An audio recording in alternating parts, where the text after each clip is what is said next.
Dit is 'n nuwe week en 'n hartlike goeiemôre, good morning. Goeiemôre. Ons is gereed om hierdie splinternuwe maand sommer lekker saam met julle af te skop. En dit gaan natuurlik een wees propvol liefde, want dis die maand Februarie. Propvol vermaak, interessante geselsies en al daai energie waarin jy gewoond geraak die afgelope tyd. Saam met ons hier by Goeiemôre, good morning. Absoluut. Kyk, lied in die hart. Lied in die hart vir 'n nuwe maand, 'n nuwe week. Die liefdeblom. Vandag gaan ons jou omtrent inspireer en inlig. Ons gesels met 'n spelterapeut oor die beste manier om kinders tydens 'n egskeiding te hanteer. Bespreek die jongste sportgebeure, vind uit hoe die finansiële markte lyk, fokus op die Afrika pikkewyn wat nou amptelik 'n bedreigde spesies is en vind uit hoe jy 'n bydrae kan lewer in die verband.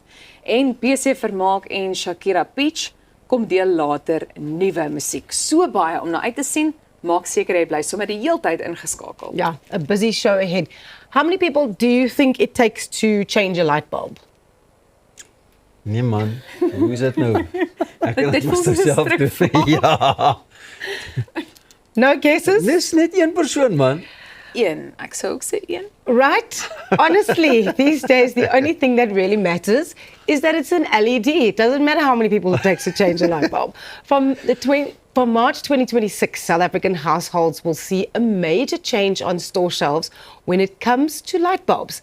The Department of Trade and Industry is rolling out the second phase of its light bulb ban, which will effectively remove incandescent and compact fluorescent lamps, known as CFLs, from household use. These new rules were first published in May 2024, with the initial phase starting in May 2025.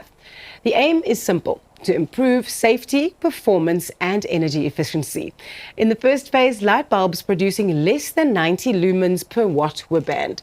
Now, from March 2026, that minimum standard increases to 105 lumens per watt. So what does this mean in practical terms? Traditional incandescent bulbs, the old style bulbs that many of us grew up with, produce only 4 to 12 lumens per watt. CFLs, which were once seen as an energy saving option, produce around 47 to 70 lumens per watt. Both fall far short of the required standard. As a result, incandescent bulbs and CFLs will no longer be sold for household use. Even some older or cheaper LEDs won't make the cut, as certain LEDs start at around 80 lumens per watt. However, most modern LEDs easily exceed the new requirement, with many producing well over 105 lumens per watt. There's good news for consumers. According to energy expert Grant Patterson from Savvy Savers, incandescent bulbs use up to 10 times more electricity than LEDs, while CFLs use about double the power.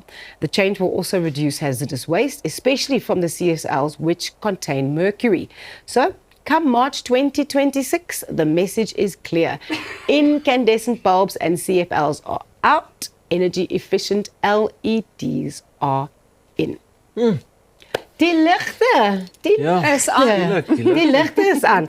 I think, you know, I don't know if it's going to make a huge difference in your house, but I mean, the bulb doesn't really matter if we don't have electricity. That's Do you know what the I'm thing. saying? So what difference does it make? Maar interessant geweest die brokkie nuus wat jy gedeel het. Nou praat jy van sê 50 lumens. Ja.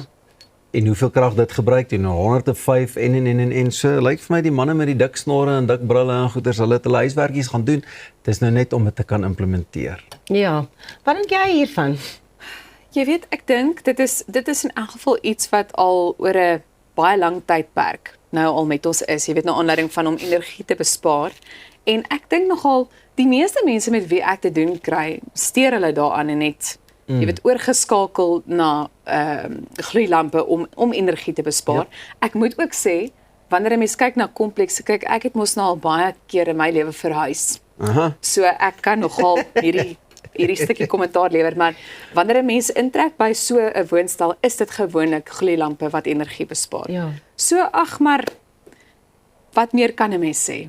Ja, en ons word nog gedwing om te verander, so there we go. Die keuse gaan baie maklik wees, warm white of cool white of so iets, jy weet. Wat is kies jy? Nee, ek hou van die warm white. Daai cool white laat my te veel dink aan 'n kliniek of 'n studio.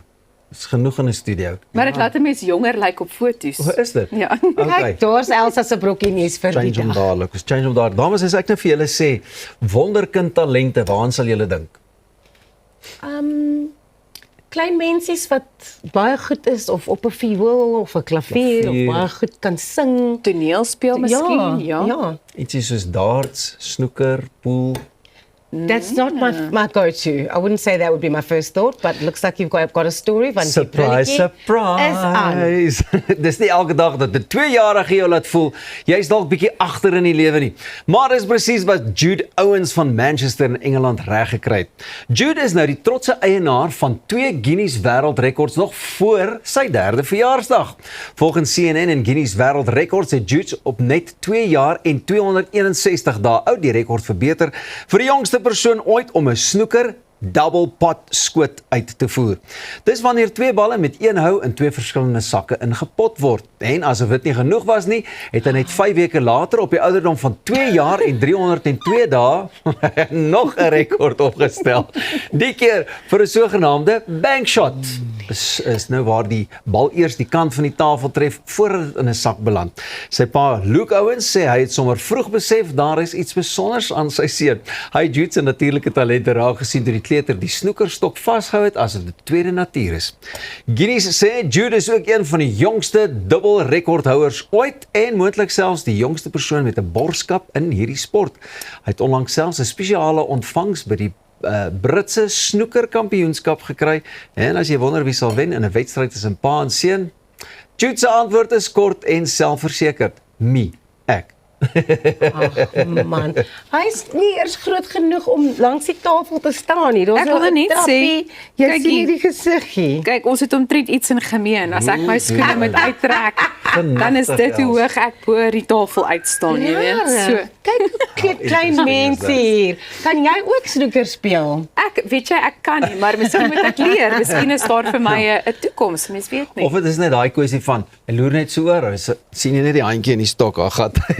Dit is regtig en hy is so oulik. It's so great to see this because I have absolutely no ability to play pool or snooker. I just can't figure out the game. And there's this little 2-year-old that is not even big enough to get and stand next to the table. En hy doen sulke trick shots en hy's 'n dubbel wêreldrekordhouer. Ek moet vir jou sê, wanneer ek sosiale media platforms dophou en ek sien hoe die jonger kinders deesdae van 'n baie jong ouderdom af begin excel, as ek daai woord mag gebruik. Dis vir my goed dat ouers op 'n baie jong tyd of op so jong ouderdom in kinders se toekoms begin belê. Want duidelik het hy 'n talent en hy kan ver in die lewe gaan daarmee. Ja, die belangrikste ding vir my is dat die kind dit steeds geniet, that they mustn't feel Absoluut. that they're being Ja. kind of pushed in a certain direction, that they actually are enjoying what they're doing, and he looks like he was. Wel, ek weet nie vir geld daar in snooker is nie, maar as dit my Jude was, dan sou ek graag soos 'n golf excel of something like that. Maar ja, dames en here en vriende daar aan daardie kant van ons goeiemôre, good morning sonskyn. Ons gaan net hierna voort met ons oggendpraatjies. Bly julle net waar julle is, want dit is 'n heerlike maand en hy het omtrent met 'n stormagtige weer geskop. Maar moenie worry nie, ons is hier rustigheid hier.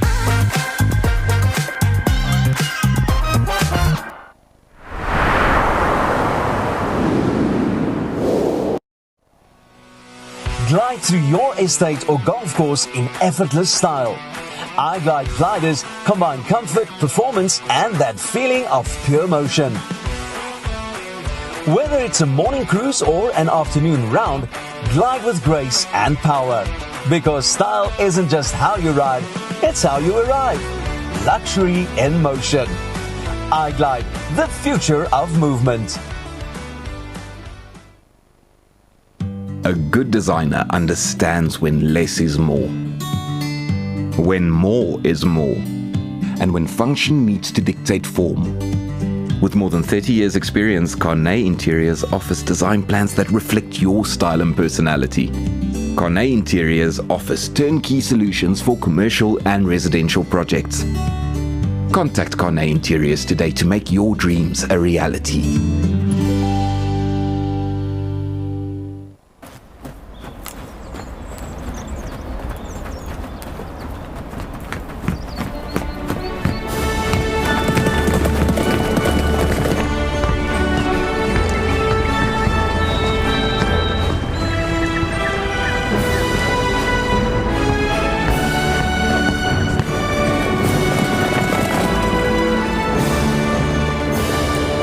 Los skuld agter met AfriSkuld.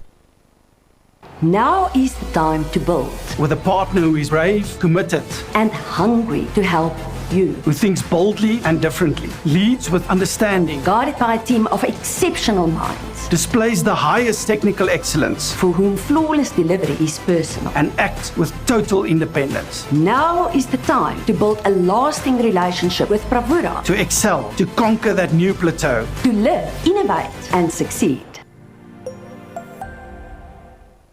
Nou ja, ons almal weet die manne in jou lewe word nooit regtig groot nie.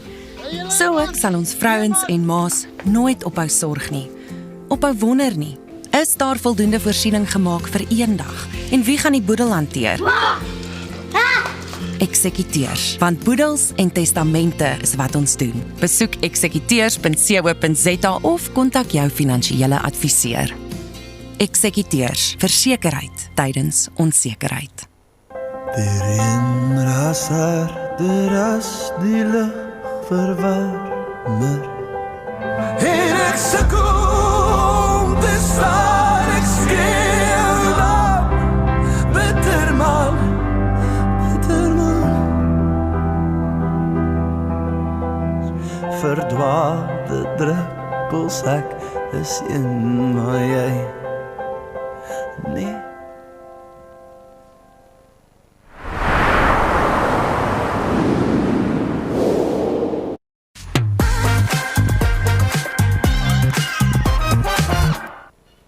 Welkom terug. Jy's ingeskakel op Goeiemôre, Good Morning. Ons gaan nou voort met ons oggendpraatjies. Wat het jy vir ons vandag, Elsa? Ag, ek wil sommer vir julle vra of julle al ooit bekommerd was oor veiligheid by die gimnasium. By die gimnasium. Ja. Soos 'n gewig wat op my toon sal val of iemand wat my nie gaan support as ek 'n bench press doen nie, daai tipe van veiligheid. Dis 'n baie geldige punt. Cool.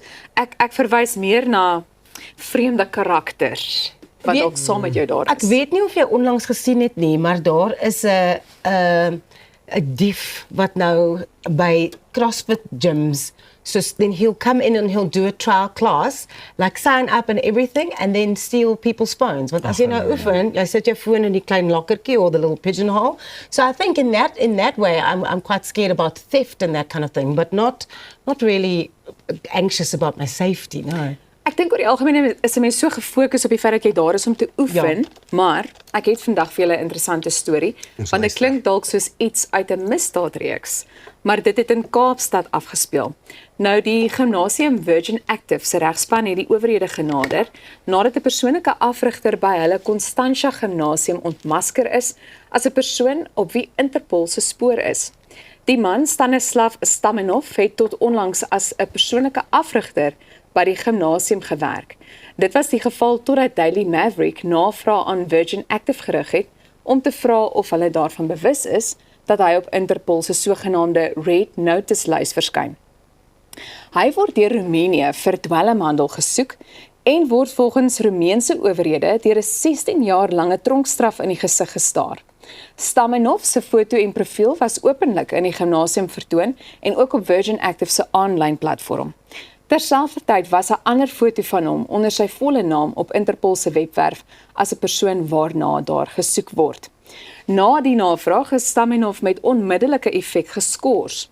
Nou volgens Virgin Active se hoof van kliëntediens, Jackie Walter, is hulle interne prosesse aan die gang en het die maatskappy se regspan reeds kontak gemaak met die relevante owerhede.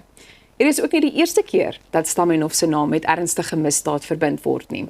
Byna 3 jaar gelede het Netwerk 24 berig dat hy glo as leiwag vir 'n Bulgaarse man waarna daar vir die moord op 'n polisieman gesoek is opgetree het.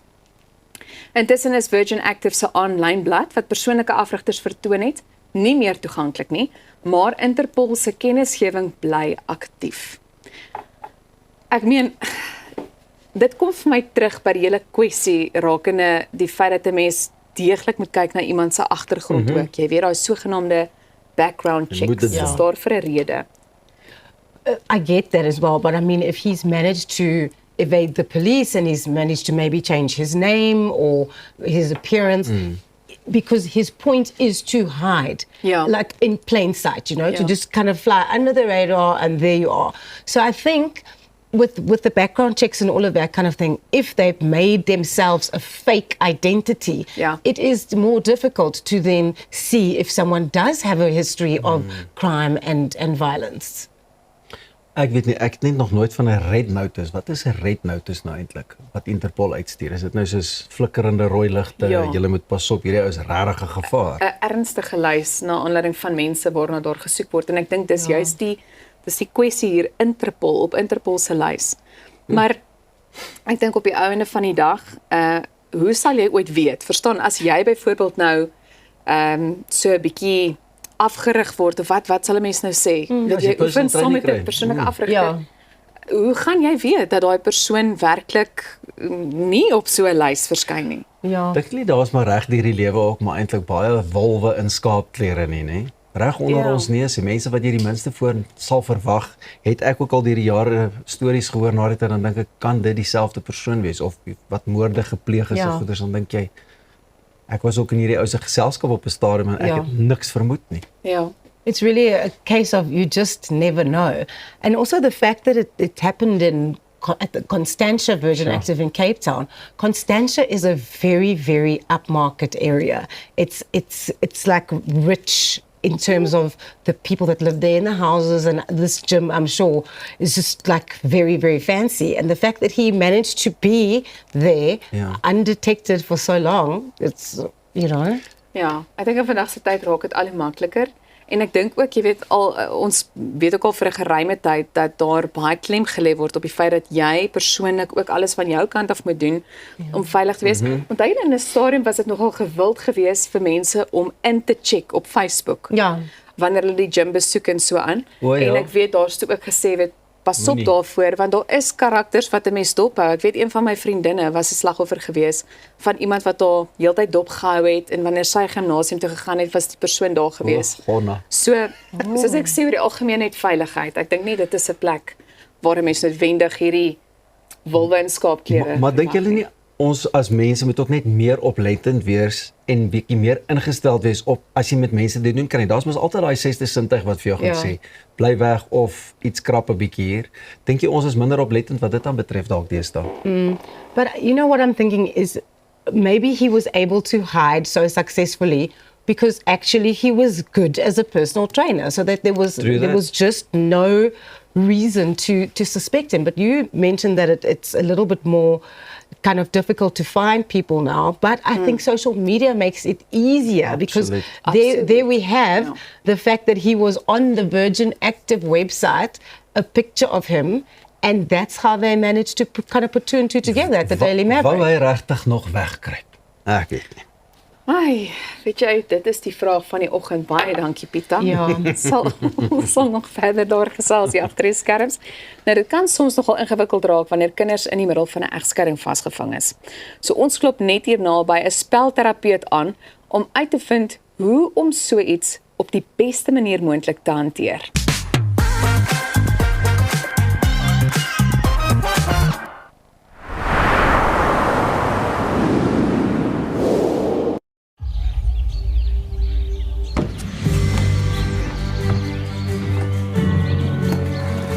Investing in anything worthwhile takes dedication. It takes patience. It takes discipline. And it takes time. At Everest Wealth, we understand that there are things you would rather spend your time doing. Everest Wealth. While you do life, we take care of business. As ek vir Appel in een woord kan opsom, legend. Hy's talentvol. Hy's lief vir diere. Alle diere. Hy is 'n jagter. Hy ry altyd die coolste bakkies. En by sy shows ek sou wat wou gee om in sy skoene te staan. Hier sal jy boer. When was the last time you looked at your plants and said, thank you? Thank you. You keep me chilled out in the heat. Thanks, plants. Make me appreciate the earth under my feet.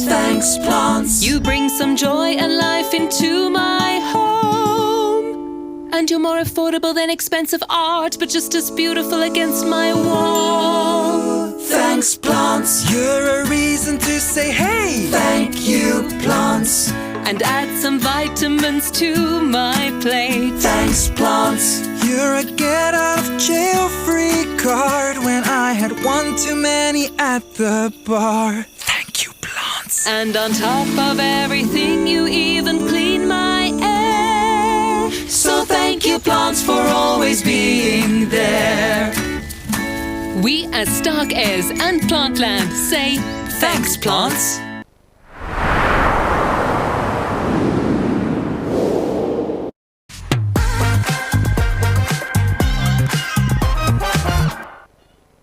Vandag gesels ons oor 'n onderwerp wat vir baie gesinne emosioneel en uitdagend is: hoe om kinders tydens 'n egskeiding te hanteer. Die kinderberader wat spesialiseer in spel- en perde-gesentreerde terapie, Dr. Kirsten de Tooy, deel vandag praktiese toepasbare wenke oor hoe ouers hulle kinders se emosionele welstand eerste kan stel. Welkom terug hier by ons, Dr. Kirsten. Elsa. Goed, hoe en wanneer behoort ouers vir kinders te sê dat hulle gaan skei en maak die kind se ouderdom 'n verskil? Weet jy, ek dink dis 'n baie belangrike tema daarom gou te antwoord.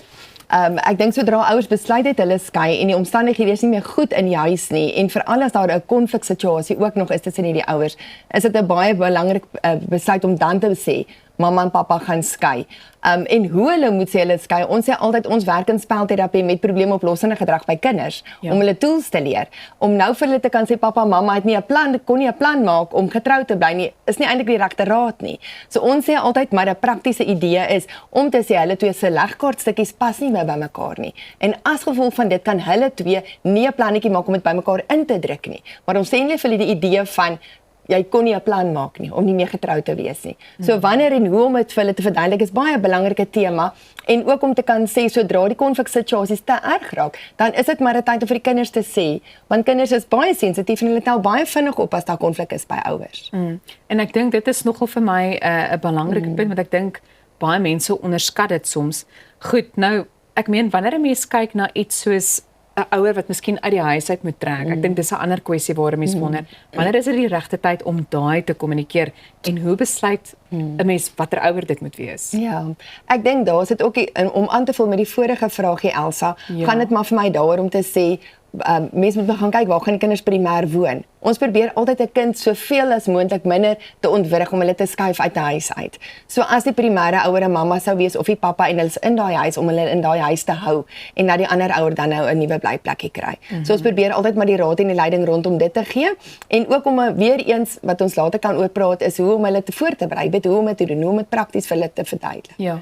Ek wil net terugkom na 'n ander vraag toe. Maak die kind se ouderdom werklik 'n verskil? Weet jy, ek dink ons kleinere kinders onder die ouderdom van 8 jaar oud verstaan nie regtig afstand en tyd nie en fantasie en realiteit nie.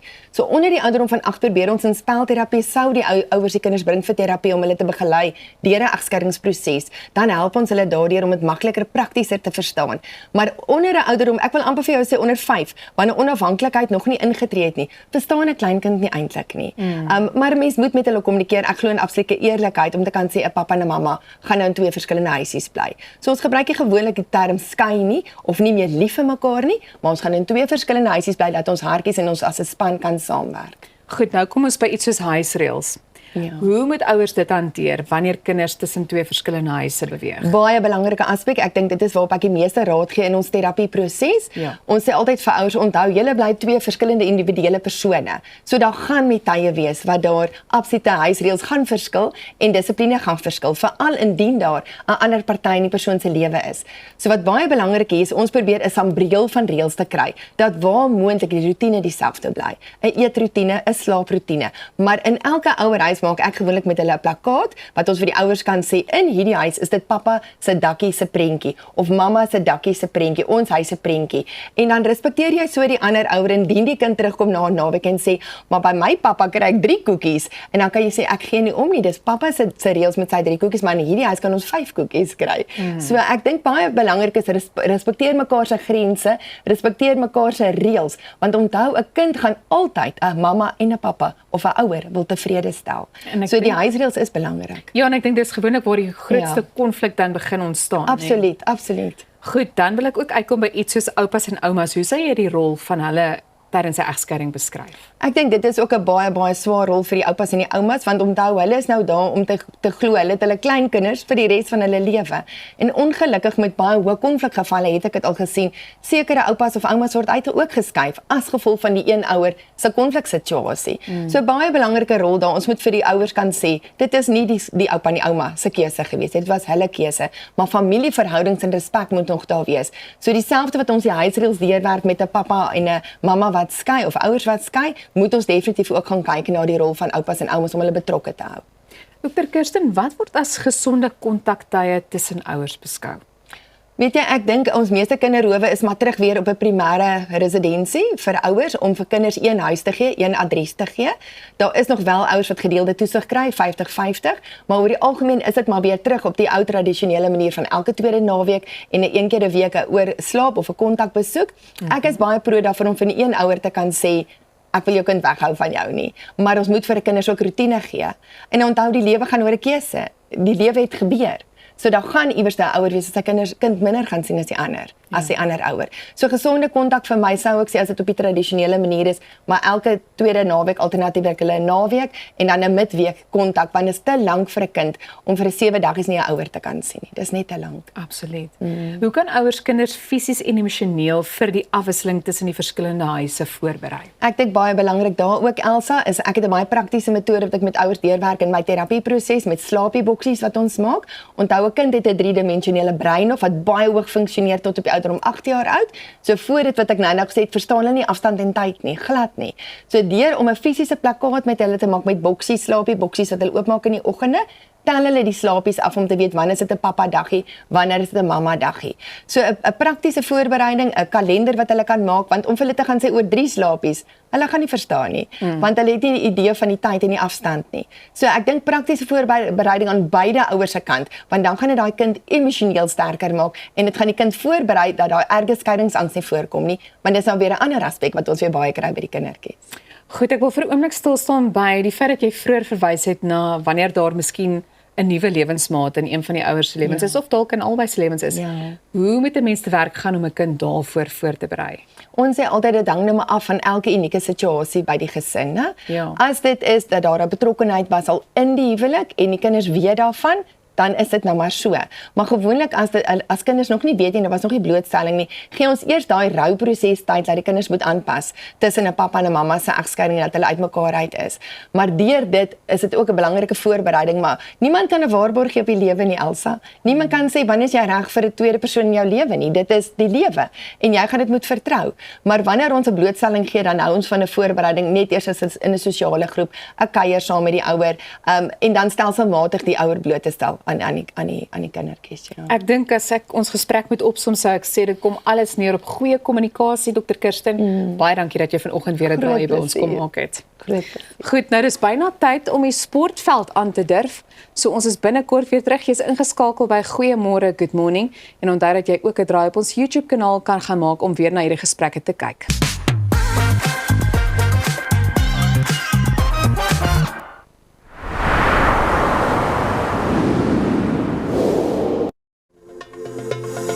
Kom ons snap na Lettabong Lodge, jou eco-vriendelike paradys in die hart van die Waterberg. Geniet luukse safari tente, bou jaar in ons waterpark of ontspan in ons restaurant. Daar is avonture vir die hele gesin. Van wildritte tot staproetes, daar's iets vir almal.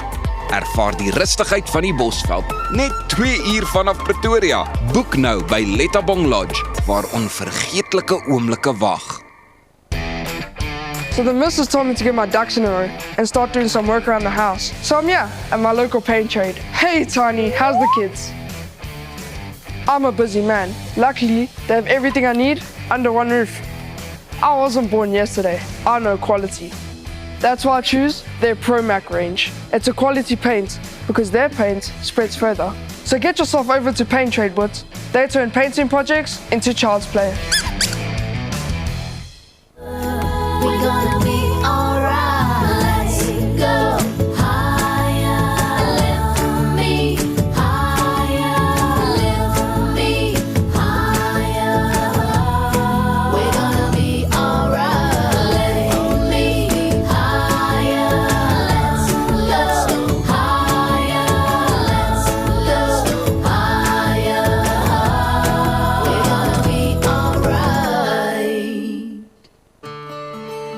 At ProCare, we bring compassionate care right to your home. With tailor-made care packages ranging from 8, 12, 24 hours to full living services, we ensure that your comfort, dignity and well-being are always our priority. Whether you need short-term assistance or round-the-clock support, trust ProCare for reliable professional care that fits your individual needs perfectly. ProCare, where care feels like home.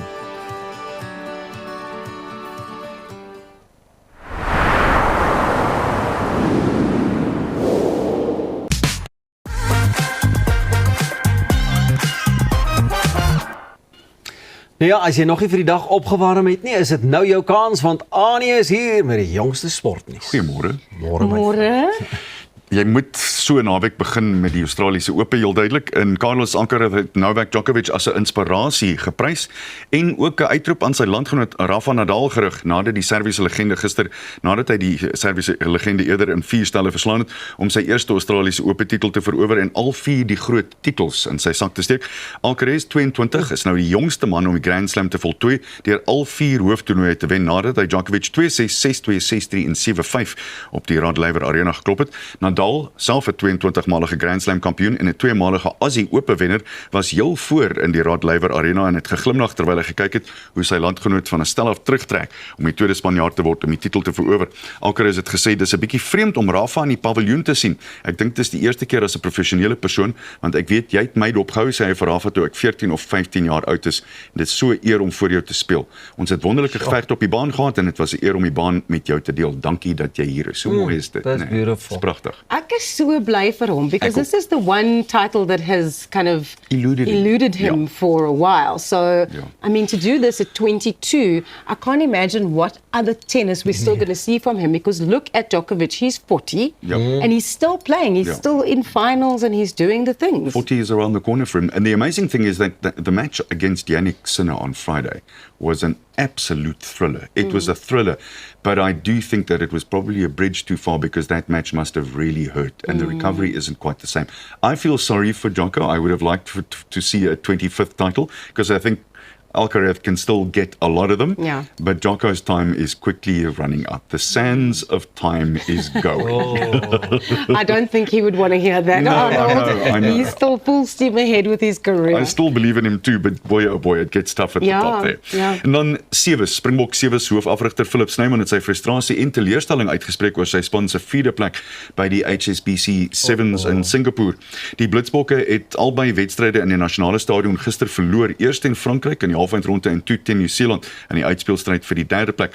Hy sê dit was beslis nie ons beste vertoning in 'n rukkie nie. Daar was geen gebrek aan toewyding nie, maar ons uitvoering en besluitneming was nie op standaard nie en ons het die prys daarvoor betaal.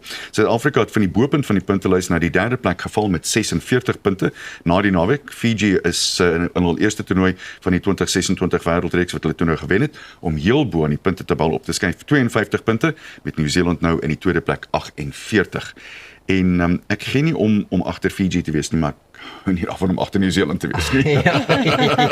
As jy weet wat ek bedoel. Well, they've got to have some rugby prowess somewhere if we're going to go against us, because every time they play against the Boks, it's a little bit tricky for them. No, look, it was, and somehow I did see with the opening games on the Saturday that our rhythm wasn't quite there. It wasn't like it was almost like it was disjointed at times, and the defense was a problem.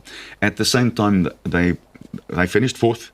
You can't moan too much, and sometimes teams are just not quite there. Like, I'm sure you're going to hear from Thys van Sail later, who's going to tell you that the Lions were in exactly the same position over the week. And in fact, he's very cross with me this morning, because when he arrived, I said, my computer wanted a new password over the weekend, and I put in the Lions, and it came back and said, that's too weak.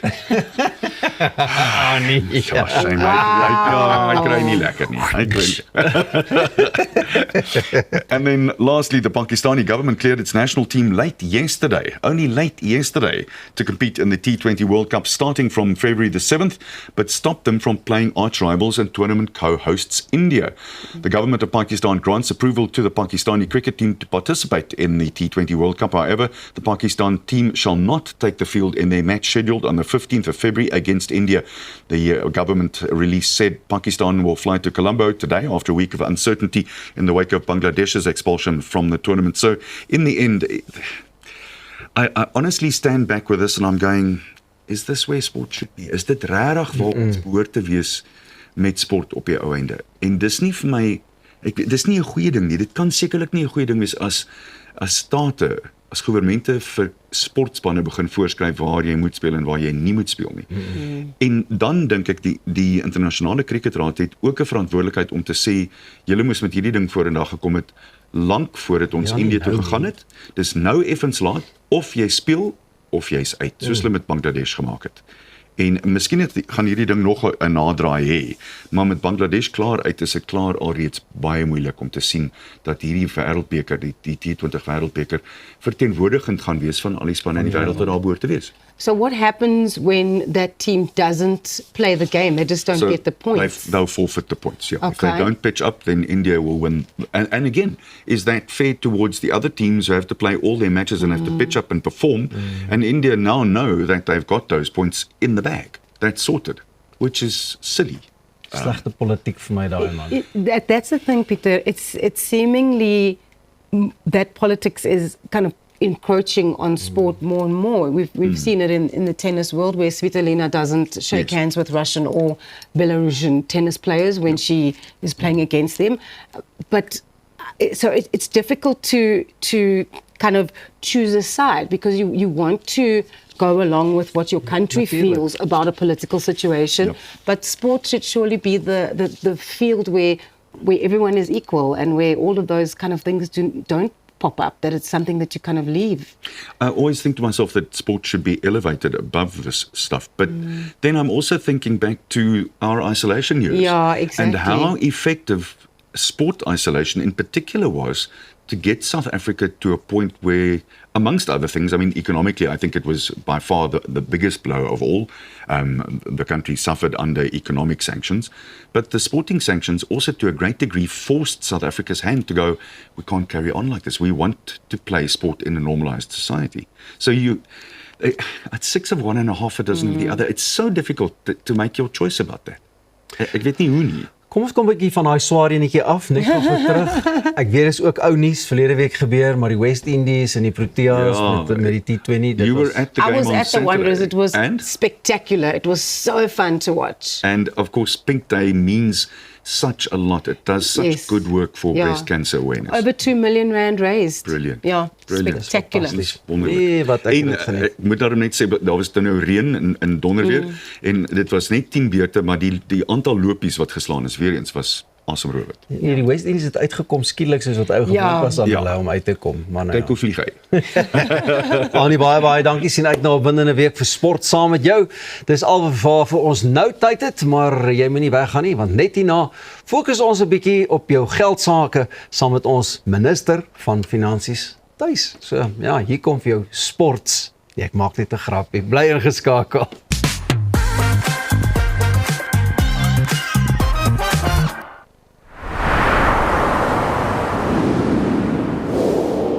It's really sad if you know you can help an animal, but people just cannot afford to get the treatment or the surgery. No one cares more about animal well-being than DotSure. And when you buy pet insurance online from DotSure, you help support the AACL vets. It makes me and everybody at the Animal Anti-Cruelty League feel like big-hearted veterinarians.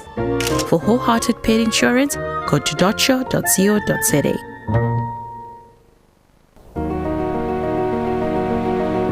What if your time could change lives? Not someday, not somewhere else, right here, right now. Adapt, improve. Make your time matter. Roundtable Southern Africa is where purpose meets action, where friendships build futures. If you're between 18 and 40, this is your moment. Join the movement. Be the change.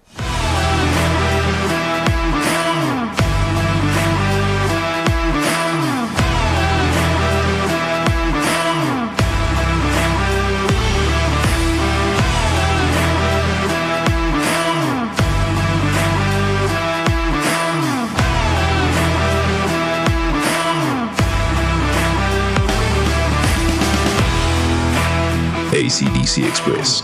Everything electrical. We celebrate great achievements by extraordinary South Africans so that we can inspire our youth, and then we want to empower them to reach their full potential. We are here to celebrate history.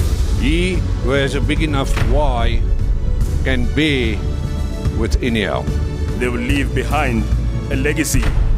We will never stop creating hope for our future generation. Op pad deur Suid-Afrika, Sleepover Motels is reg waar jy ons nodig het. Van Johannesburg tot Limpopo en selfs langs die Mpumalanga internasionale lughawe.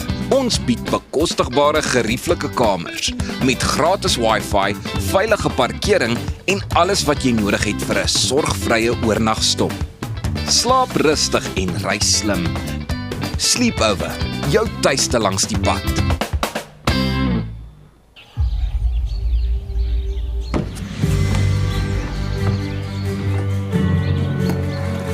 Investing in anything worthwhile takes dedication. It takes patience. It takes discipline. And it takes time. At Everest Wealth, we understand that there are things you would rather spend your time doing. Everest Wealth. While you do life, we take care of business.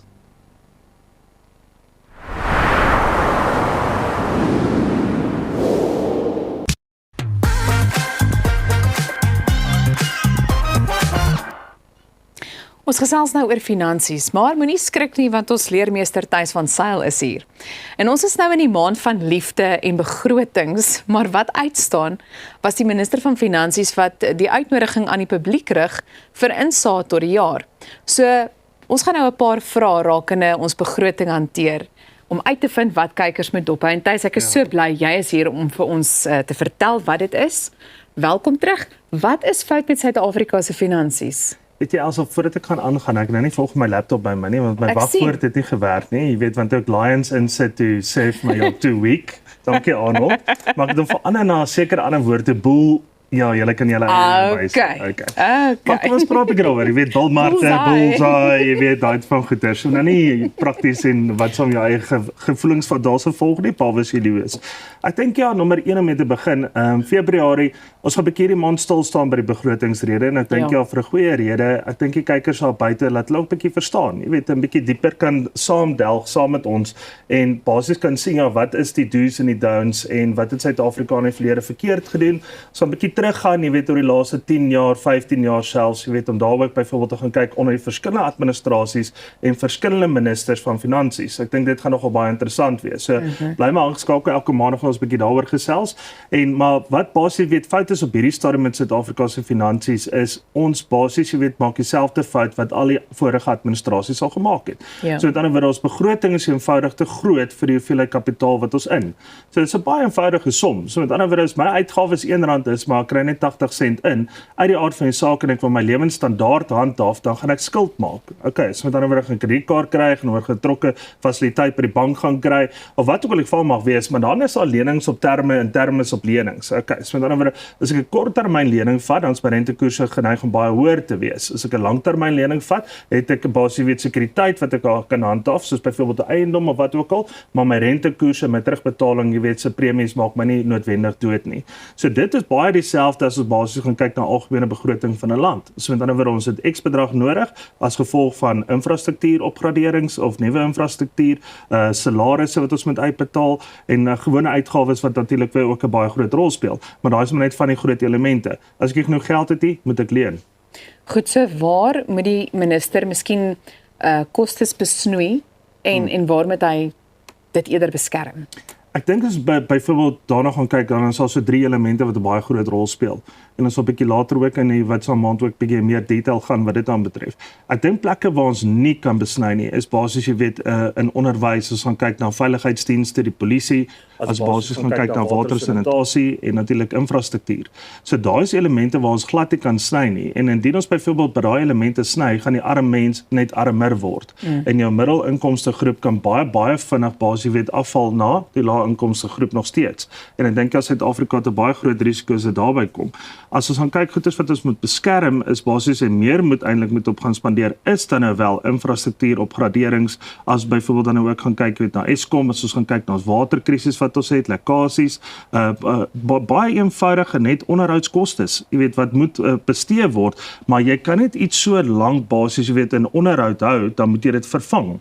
En ek dink baie keer het ons die vorige administrasies dit ook al gemis, om juist net die goeders aan die gang te kan hou, maar jy moet op 'n sekere huidige stadium met 'n mens besef, maar ek moet dit vervang. En dan laastens as ons byvoorbeeld gaan kyk, is natuurlik om te logistiek is ook baie belangrik. Treinspore en ons basies invoere, uitvoere, as ons kyk na ons paaie, so daar's 'n klompie elemente waar ons glad nie meer kan terughou nie, maar die grootste ding wat ons absoluut moet sny is die reddingsboei en salarisse, en staatssalarisse. Ja, en ek dink ook aan iets soos die hawens spesifiek wat so baie onder die loep was verlede jaar veral ook. Goed, ek wil graag by jou uitvind wat jy te sê het oor iets soos die staatsondernemings en die eindelose reddingsboeie. Ja. Kyk, as 'n mens byvoorbeeld nou daar ook na 'n praktiese voorbeeld gaan kyk, is ek byvoorbeeld nou, kom ons sê ons gaan op die oseaan uit. Okay.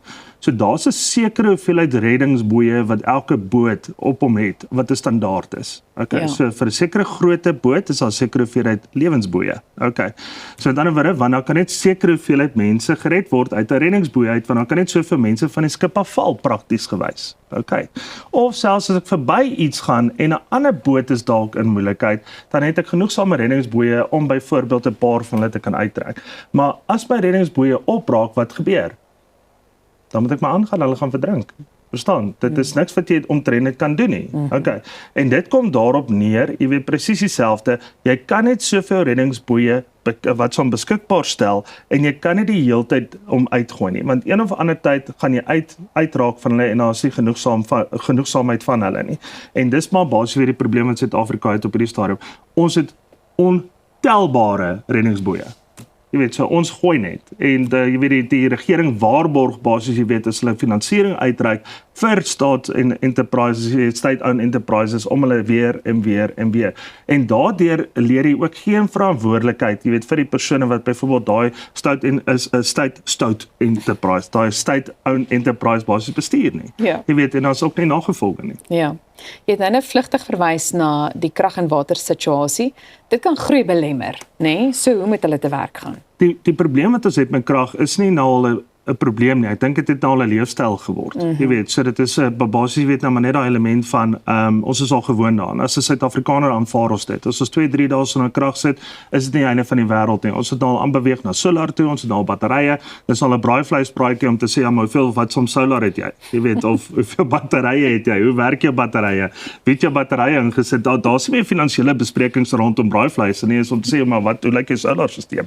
En dan gaan jy na jou garage en sê, check hierdie stelsel. So dit is al interessant, maar as 'n mens gaan kyk, Suid-Afrikaners en die verbruiker kan dit nie eenvoudig net aanvaar nie, want basies wat ons eintlik doen is, ons stel eintlik die inevitable uit. So ons haal onsself basies tot 'n groot mate van die grid af, maar as ons gaan kyk, die druk bly nog steeds daar. So dit word nog steeds nie nuwe infrastruktuur daar geplaas nie. En ek dink ons moet ook baie wegskram, van hierdie opgewekte krag, in infrastruktuur eerder insit wat dit ook vervang, want dit werk die verbruiker 'n klompie geld uit, en dit word ook deel van die begroting, is diesel verbruik vir opwekkingskrag. So as ons byvoorbeeld daarna gaan kyk, en natuurlik water is 'n hulpbron, en is amper soos 'n mensereg. Nie amper nie, dit is 'n dis 'n basiese mensereg. So die regering, as hy nie kan water aanlê, nie net na ons toe nie, maar na nedersettings toe daar buite ook, dan basies, dan meng hy in met jou basiese mensereg. En ek dink daar moet baie streng opgetree word, want dit is nie aanvaarbaar nie. Ja, en ek meen, mens kyk na die situasie en nice nou ook. Ek wil my bes probeer om te kyk of 'n mens iemand in die hande kan kry om dalk later in hierdie week ook daaroor te gesels. Maar goed, dit sluit eintlik aan by die volgende punt, want ek meen iets is munisipaliteite. Wat nie voldoende dienslewering toepas nie.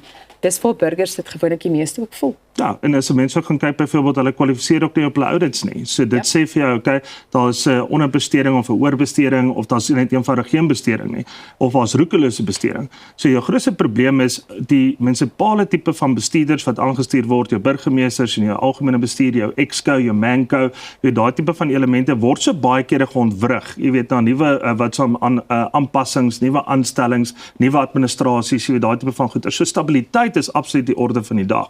Maar as 'n persoon wat gaan kyk na die privaat sektor, maar nou gaan iemand vir my sê, maar hoe gaan jy nou die privaat sektor deel maak van die munisipaliteit? Baie maklik, jou professionele dienste kan jy basies nou uitkontrakteer. Soos byvoorbeeld jou regsdienste, as dit kom by kontrakte en kontraktuele opstellings. As byvoorbeeld gaan kyk na boekhouding, jy weet, na gewone boekhouers, na auditeure toe.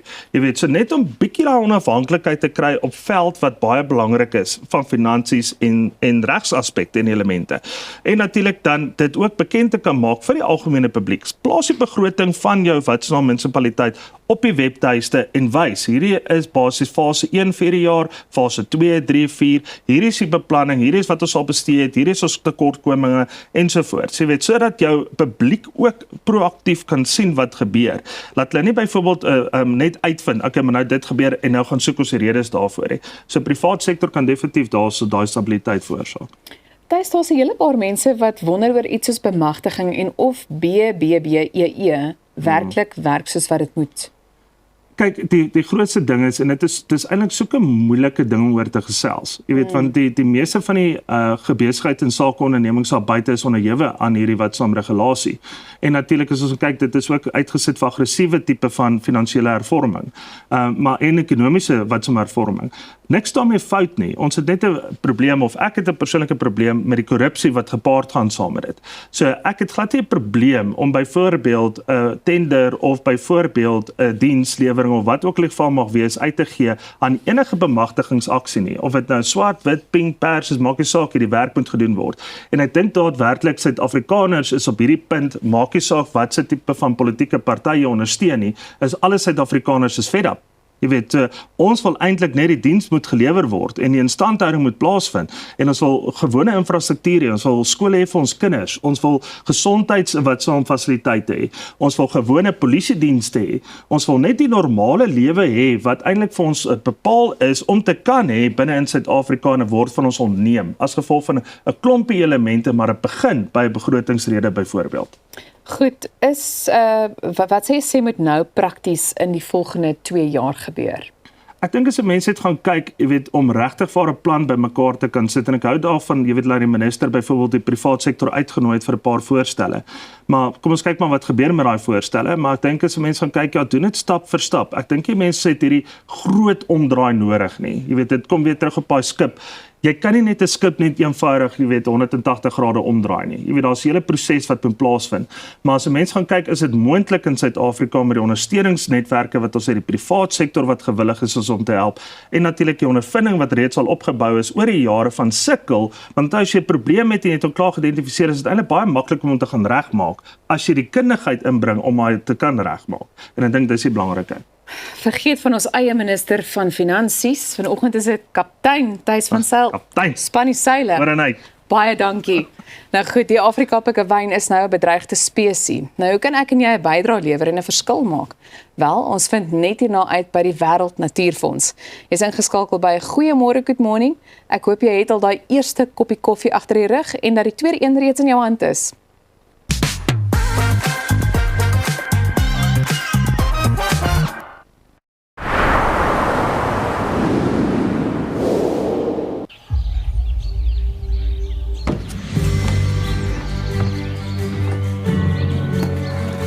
Investing in anything worthwhile takes dedication.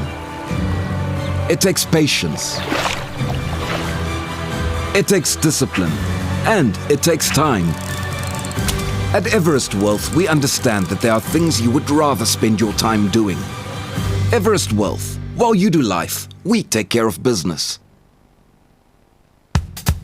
Op pad deur Suid-Afrika, Sleepover Motels is reg waar jy ons nodig het. van Johannesburg tot Limpopo en selfs langs die Mpumalanga internasionale lughawe. Ons bied bekostigbare gerieflike kamers met gratis Wi-Fi, veilige parkering en alles wat jy nodig het vir 'n sorgvrye oornagstop. Slaap rustig en ry slim. Sleepover, jou tuiste langs die pad. It's really sad if you know you can help an animal, but people just cannot afford to get the treatment or the surgery. No one cares more about animal well-being than DotSure. And when you buy pet insurance online from DotSure, you help support the AACL vets. It makes me and everybody at the Animal Anti-Cruelty League feel like big-hearted veterinarians.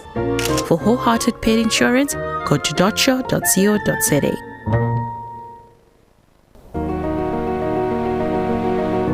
What if your time could change lives?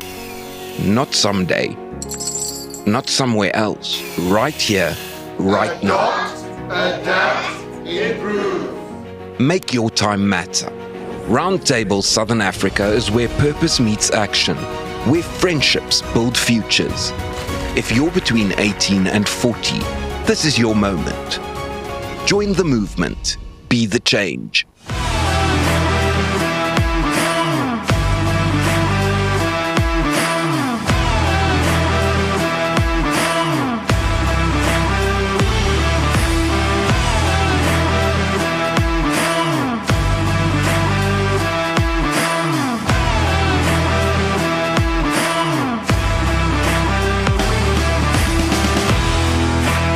ACDC Express. Everything electrical. We celebrate great achievements by extraordinary South Africans so that we can inspire our youth, and then we want to empower them to reach their full potential. We are here to celebrate history. He who has a big enough why can bear with any how.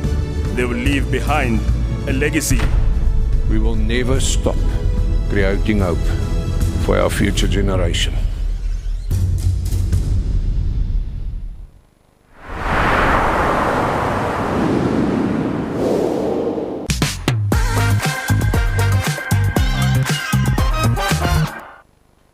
Our next guest is author, freediver and open water swimmer, Varushka De Vita. She joins us to talk about her new book, Deep Blue, Why We Love the Sea, a love letter to the ocean that explores the deep human connection to water and how swimming, diving and immersion can shape our physical and emotional well-being. Varushka, good morning. Good morning to you. It's lovely to have you here with Deep Blue. It's wonderful to be here, and I'm so excited to be chatting to you about my book and my journey. Yeah, and I can't wait to hear more about it. You're right that we are all connected to the sea, whether we are living far inland or not. I mean, what do you mean by that? So, first of all, our human bodies are made up of 70 to 80% water. So whether we like it or not, we are connected to all the water on the planet. And the beauty of this is that the water on the planet has been here for about 3 billion years, and it all gets recycled. So you've probably got a little bit of the Indian Ocean in you. I've definitely got a bit of Mediterranean Sea in me. We've all got a bit of lakes and dams in all of us. And that is how our connection to the ocean and the water systems on the planet actually starts. It's typically that thing whenever you get to a dam or the ocean, you get that certain kind of feeling deep inside and you say, well, I love this or I like this. Yes. That's that connection. There is that connection and it's beautiful. Deep Blue is partly about your own journey into freediving and open water swimming. What first drew you into the water? So I have always loved the sea. My parents were born on the island of Sicily, and I grew up with these amazing stories of my dad diving for octopus and sea urchins and free diving where he would hold his breath and then dive deep down to find these beautiful fruits of the sea. He used to swim from the mainland to other islands and back. So him being such a natural in the water made me very comfortable in the water myself. So every time we went to the sea, and it was very, very often, it felt good. It felt like coming home. And from there, it actually grew and grew and grew. And I got to a point where I was like, I need to write about this. I need to share this. I need to explore this and also talk to other people who have got this passion for the sea. And I'm sure that there's quite a lot of people as well that never really talks about it. But I mean, after reading your book or knowing about your book, started speaking more about it and you got to know them. Yes. Or hear of them. So there are amazing people all over this planet and in South Africa who do these extreme things, like they hold their breath for 11 minutes and dive down to 130 meters on one breath. There are extreme swimmers that swim in the Antarctic, just wearing a swimming costume, goggles, and a swimming cap. Wow. And then I met the most amazing people who are part of swimming communities. And they are just wonderful. And it's this shared love for just being immersed in water. Verushka, you also explore how the human body responds to water. What surprised you most in your research? So we had this thing called the mammalian diving reflex. And what happens is the minute that you put your face into water, something happens to your metabolism and to your body. A response happens. So you are able to actually hold your breath for longer. And if it's cold water, something called vasoconstriction happens. And this is when all the blood from the peripheral areas of your body, so your fingers, your toes, actually move to the central parts of your body and to your head to protect the vital organs. And this actually keeps you safe in the water. That's incredible. Yes. And I mean, obviously, I've never thought about it, but next time I'm going to be in the water, this is the first thing that's going to come to mind as well. But it must be a little bit cold, the water. Like it must feel cold, and there will be a sensation of pain because your blood vessels are constricting.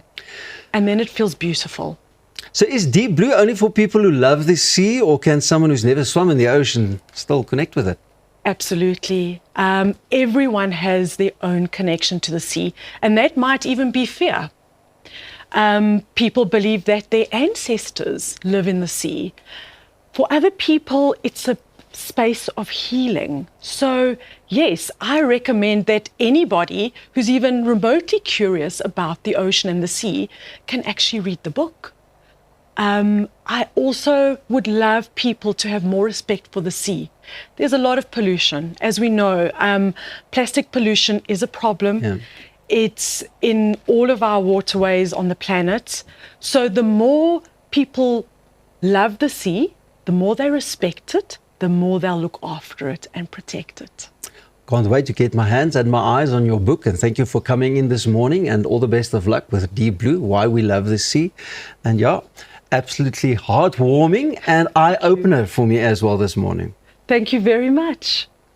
Nou ja, dit was Verushka, en kry asseblief ook haar boek Deep Blue. Verushka, what's your name again? De Vita. De Vita. Ha, dit klink vir my soos een of ander Hollywood aktrise se naam. Nietemin, bly jy ingeskakel. Net hierna gesels ons verder op Goeiemôre, Good Morning. Ons fokus vandag op 'n saak wat my persoonlik na in die hart lê. Die Afrika-pikkewyn wat nou amptelik 'n bedreigde spesies is. Nou volgens die Wêreldnatuurfonds het die pikkewyne met 'n kommerwekkende 95% afgeneem. Hoe ernstig is die situasie? Wat is die rede? En hoe kan ek en jy 'n verskil maak? Ek gesels nou met die marine tegniese spesialis by die Wêreldnatuurfonds in Suid-Afrika, Craig Smith. Craig, thank you so much for joining us this morning. What is currently happening to African penguins, and why is this such a critical moment for the species, in a nutshell? Goeiemôre Elsa en goeiemôre almal.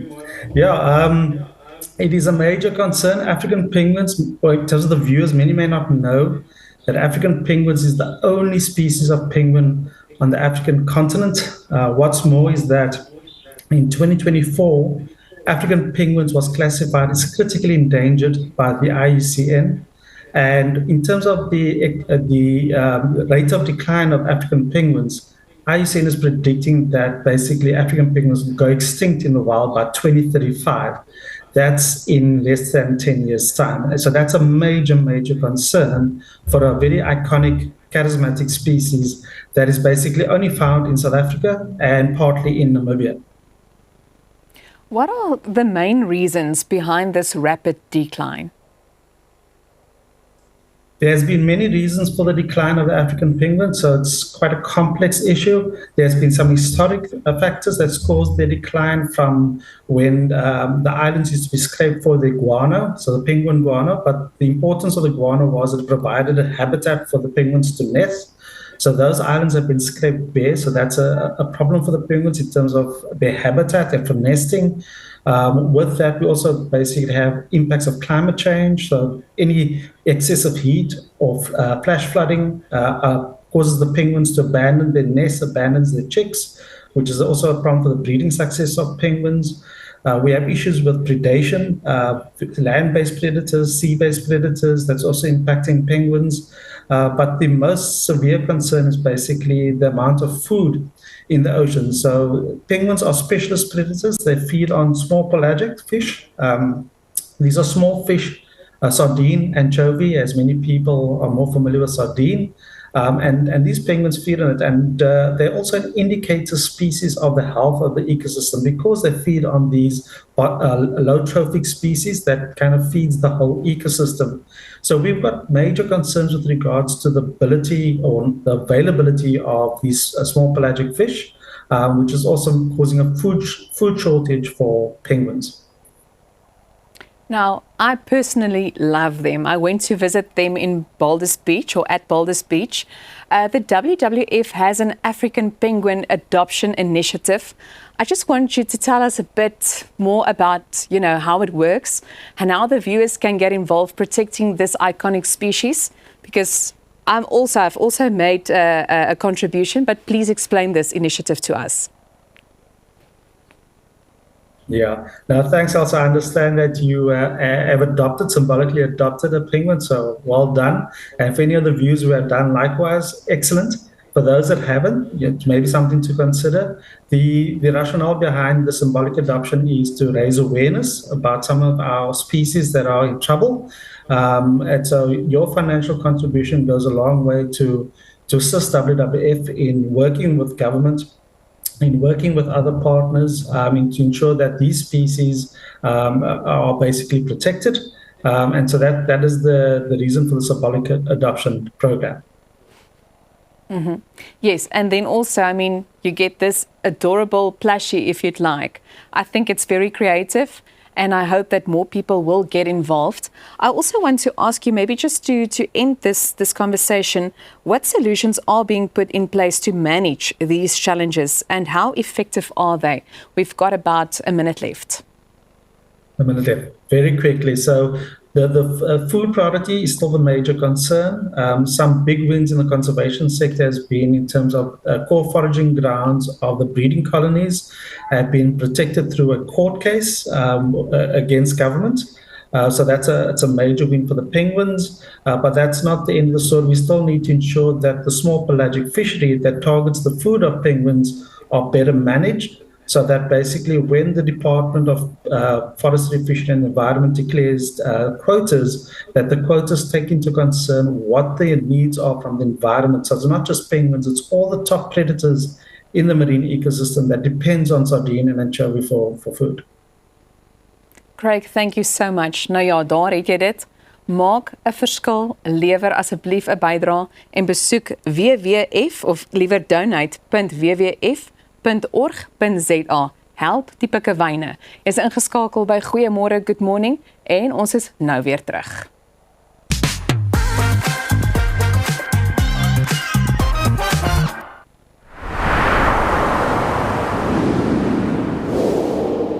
As ek vir Appel in een woord kan opsom, legend. Hy's talentvol. Hy's lief vir diere. Alle diere. Hy is 'n jagter.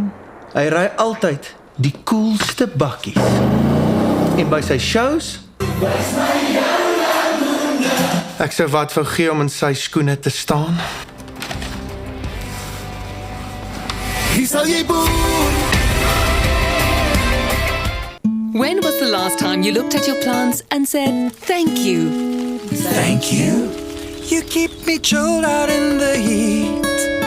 Thanks, plants. Make me appreciate the earth under my feet. Thanks, plants. You bring some joy and life into my home. And you're more affordable than expensive art, but just as beautiful against my wall. Thanks, plants. You're a reason to say, hey, thank you, plants. And add some vitamins to my plate. Thanks, plants. You're a get out of jail free card when I had one too many at the bar. Thank you, plants. And on top of everything, you even clean my air. So thank you, plants, for always being there. We as Stark Airs and Plantland say, thanks, plants. At ProCare, we bring compassionate care right to your home. With tailor-made care packages ranging from 8, 12, 24 hours to full live-in services, we ensure that your comfort, dignity and well-being are always our priority. Whether you need short-term assistance or round-the-clock support, trust ProCare for reliable, professional care that fits your individual needs perfectly. ProCare, where care feels like home. We're gonna be alright. Go higher, lift me higher, lift me higher. We're gonna be alright. Lift me higher. Let's go higher. Let's go higher. We're gonna be alright. So the missus told me to get my ducks in a row and start doing some work around the house. So I'm here at my local paint trade. Hey Tiny, how's the kids? I'm a busy man. Luckily, they have everything I need under one roof. I wasn't born yesterday. I know quality. That's why I choose their ProMac range. It's a quality paint because their paint spreads further. So get yourself over to Paint Trade Boots. They turn painting projects into child's play.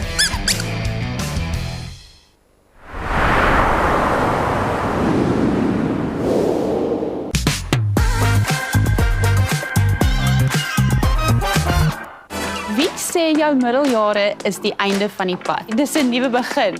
Ek is Marna Grobler en saam met 'n groep ongelooflike vroue wys ek jou hoe ons storie in ons middeljare kan herskryf. En alles is op die tafel. Dus die wag voor die mond is gefire. We can do so many things as women. Wie is ek en wou ek van wie ek is? Dis Middeljare Mojo met Marna vanaf 12 Januarie maandag om 8 net hier op Via. Ons het nou net na die lokprent van die splinternuwe Via-program Middeljare Mojo met Marna gekyk. 'n Vars en eerlike, inspirerende kykie na die middeljare. Van gesondheid tot menopouse, tot geld, loopbane en groot lewenskeuses. Marna Grobler gesels nou met ons oor hoekom jou middeljare nie die eindstreep is nie, maar eerder die punt waar die ware wedloop begin. Marna, welkom by Goeiemôre Good Morning. Baie dankie. Ek is so opgewonde om hier te wees saam met jou vanoggend. So die titel Middeljare Mojo sê alles. Hoekom is dit belangrik om die boodskap oor te dra dat middeljare nie die eindstreep is nie, maar waar die wedloop begin? Ek dink verseker baie vrouens in hulle middeljare dink okay, nou is hulle 50, dis die einde van die storie, maar ek glo dit is regtig die begin. Want ons het al die lesse klaar geleer in die lewe, ons weet wat ons wil hê, ons weet waarheen ons wil gaan en nou is ons tyd om te blom. Nou is ons tyd om die nuwe dinge aan te vat en die goed wat ons vroeër jare nie tyd voor gehad het nie, nou is die tyd vir dit. Wat beteken Mojo vir jou in hierdie lewensfase? Mojo vir my beteken die lewenskrag, selfvertroue wat ek in hierdie fase begin ervaar het. Ek dink is 'n tyd waar ek voel vrouens en ek myself ons eie storie skryf, ons loop ons eie pad en ons hoef onsself nie meer te verduidelik nie en ek dink dit is so empowering. Hierdie program is ook iets heeltemal nuuts vir jou. So hoe het jy te werk gegaan om hierdie nuwe uitdaging aan te pak en is jy en die teleprompter nou al vriende? Ek het gewonder of jy dit vir my gaan vra. Weet jy wat, ek is so 'n firm believer dat ons in ons lewens gedurig nuwe lesse moet leer, want dit hou ons jonk. En toe ek daar sit vir die teleprompter, dis die eerste keer in my lewe wat ek het gedoen het, en ek moet sê die span was ongelooflik geweest om my daardeur te help. Dit help met gemak, maar dit gee my ook nog die vryheid om myself te kan wees. So, hoekom dink jy is die gesprekke wat julle voer in Middeljare Mojo so belangrik? Daar is ligter gesprekke, maar ook dan ernstiger gesprekke, soos geld, identiteit, waartoe gaan jy as jy in hierdie lewensfase is? Hoekom was dit vir jou belangrik om sulke onderwerpe ook aan te pak? Ek dink in baie van ons huishoudings is daar nog baie vrouens wat te bang is om die vrae te vra oor menopause. Te min vrouens wat te bang is om die vrae te vra oor finansies. Baie vrouens skei of hulle mans sterf en dan, hoe betaal ek die water en ligte? Hoe gaan ek vorentoe? En met ons span wat saam met my was, Lumi Glow vir Inside Out Glow, die mense van Suzette van PSG wat ons help hoe om ons finansies te navigate. Ek meen, ek volg al hulle stappe. So dit is deel van dit en ons help die vrouens deur hierdie proses. Wat hoop jy gaan vroue in elke episode van Middeljare Mojo met Marna, wat hoop jy gaan vroue na elke episode mee wegstap?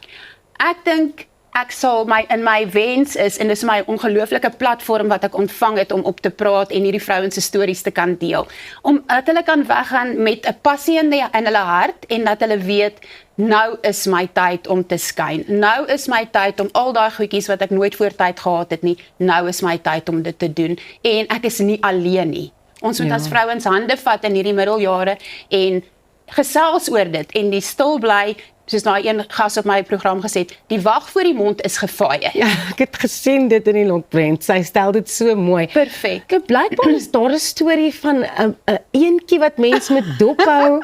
Ek wil graag hê jy moet vir ons bietjie uitbrei. Dit is so oulik. So die mense wat die stel ontwerp het 'n klein eentjie weggesteek op die stel en ek dink daar's meer, dit gaan meer as oor net die eentjie, dit gaan vir my oor elke keer as ek die eentjie sien as ek op stel gesit het, dan het ek onthou, be in the moment. Dis soos Mojo.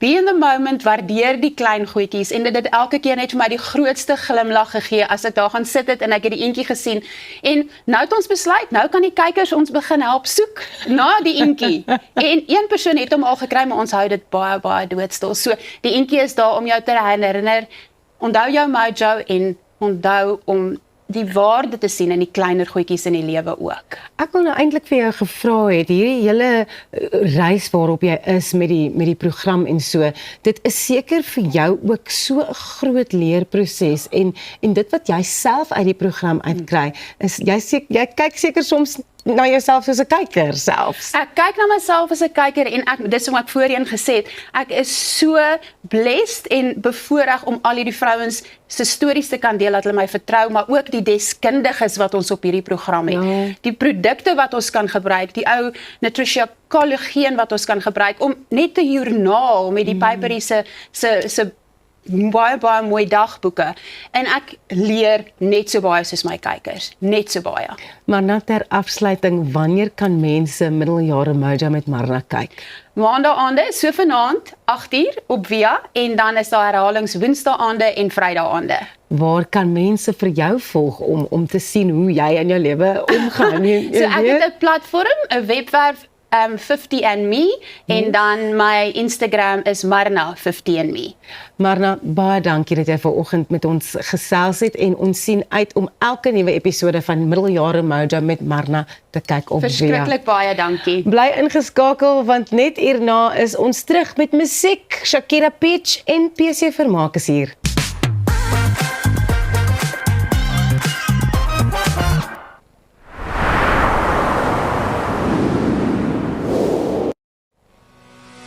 Glide through your estate or golf course in effortless style. iGlide gliders combine comfort, performance, and that feeling of pure motion. Whether it's a morning cruise or an afternoon round, glide with grace and power. Because style isn't just how you ride, It's how you arrive. Luxury in motion. iGlide, the future of movement. Op pad deur Suid-Afrika, Sleepover Motels is reg waar jy ons nodig het. Van Johannesburg tot Limpopo en selfs langs die Mpumalanga internasionale lughawe. Ons bied bekostigbare gerieflike kamers met gratis Wi-Fi, veilige parkering en alles wat jy nodig het vir 'n sorgvrye oornagstop. Slaap rustig en reis slim. Sleepover, jou tuiste langs die pad.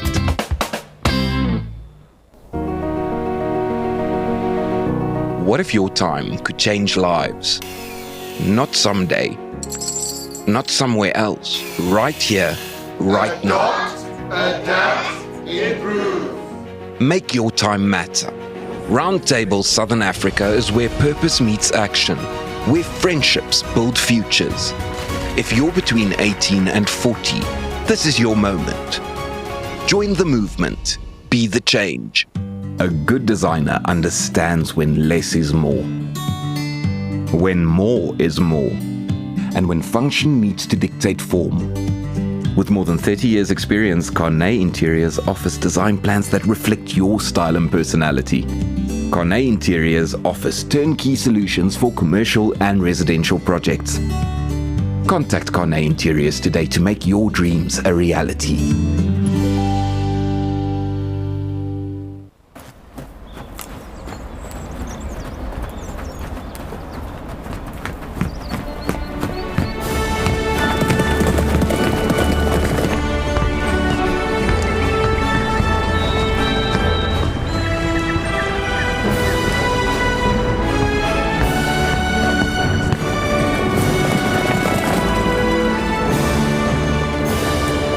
Los skuld agter met AfriSkuld.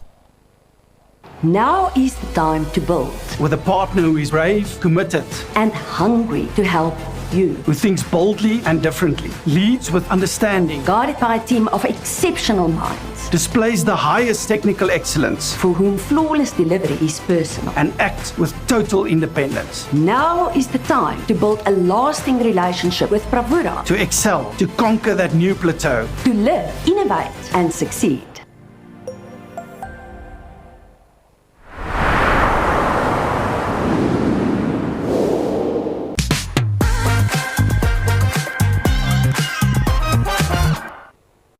Welkom terug, ons het sopas gekyk en geluister na PC Vermaak en Shakira Peach se nuwe duet Alles vir 'n oomblik en hulle is beide hier in die ateljee vanmôre. Goeiemôre julle twee. Goeiemôre. PC, ek moet amper vir jou sê goeiemôre, is 'n lekker middag hier vanaand, maar lyk of jy 'n lang naweek gehad het. Ek het. Shakira, hoe het julle begin met of hoe het hierdie pop rock duo bymekaar gekom? So, daar's so elke nou en dan is daar 'n writing camp by Sony se kantore en toe was ons nou toevallig bymekaar gesit om 'n song te skryf vir PC. En hoe dit toe nou net gebeur het is ons het toe nou hierdie ding geskryf en toe ons dit vir hulle speel, toe sing ons dit saam en toe is hulle soos okay nee, hierdie is 'n duet. Hier gebeur iets. Ja, toe besluit ons toe nou saam. Ons wil dit ook saam doen. PC toe jy nou aanvanklik langs haar of oorkant mekaar op 'n tafel sit en begin skryf, het jy ook gedink, weet jy wat hier gaan uitkom nie, maar let's go for it. Wel, ek het geweet daar gaan probably iets lekkers uitkom, maar ek nou nie geweet dit gaan 'n duet wees nie. Ons was so halfpad in die song in. Toe gaan ek na die bestuurders toe. Toe sê ek vir hulle soos okay, guys. Kom iets. Hier's iets op pad, maar dit moet 'n duet wees. En toe het ons dit vir hulle saam gesing, toe stem hulle saam. En wat was die inspirasie agter Alles vir 'n oomblik? Nee, ek gaan laat jy hierdie ek moet 'n bietjie van backstory gee. Ons het gesukkel om 'n idee te kry oor waar ons wil skryf. Ons het geweet dit gaan soos 'n liefdeslied wees. En toe ek onthou hy was besig om te praat oor allerlei goedjies. Toe begin ek net van die goed neer te skryf waaroor hy praat en toe kom ek agter dat dis so bietjie soos angstig en soos ADHD everywhere en toe dink ek dis eintlik nogal cool. Ek dink nie iemand het al 'n song geskryf oor so iets nie. En so die tema van hierdie liedjie is definitief om angstig te wees in 'n verhouding of jy selfs nie is in 'n verhouding nie, dis maar net vir die liefde, jy's angstig. En ja, ek dink nie daar word genoeg daaroor gepraat oor daai vrees wat mense het. Maak nie saak hoe lief jy die persoon het nie, die vrees bly daar, maar ook natuurlik jy bly lief vir die persoon. So. PC, en was dit moeilik om jy weet die verskillende stemme en goeders bymekaar te kry? Of te hou en te laat blend? Ek het gedink dit gaan baie moeiliker wees, maar dit was baie makliker geweest as wat ek gedink het dit gaan wees. Jy weet mos as partykeer kry jy iemand wat jy werk met supergoed saam. So ja. Gaan ons nog 'n duet of twee van julle kan verwag en hoe lyk die shows? Shows is besig om op te tel, which ek baie bly is vir. Mooi. En Shakir, hoe lyk dit met gaan ons nog 'n duet of twee van julle afkry? Ons sal maar moet sien. Weet nie. Dit hang alles af van jou, Hang alles af, ja. Ag, maar baie dankie dat julle ingeloer het so vroeg vanmôre. Alles vir 'n oomblik aanlyn op al die stromingsdienste beskikbaar. Shakira Pitch en PC vermaak en dit is dan ook al van ons kant af vir vandag. 'n Nuwe maand, 'n nuwe week. Ons sien mekaar weer môreoggend Douverdag 6uur net hier op Via. Lekker dag vir julle almal van my en die res van die span. Goeiemôre, good morning.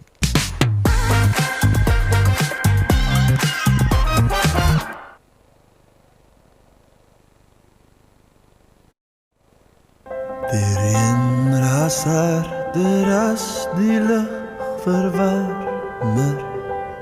En ek sukkel om te staan, ek skreeu dan, bitter man.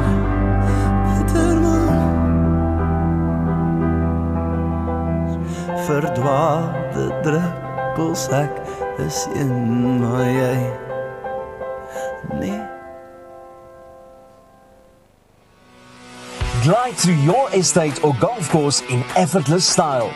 iGlide gliders combine comfort, performance, and that feeling of pure motion. Whether it's a morning cruise or an afternoon round, glide with grace and power. Because style isn't just how you ride, it's how you arrive. Luxury in motion. iGlide, the future of movement.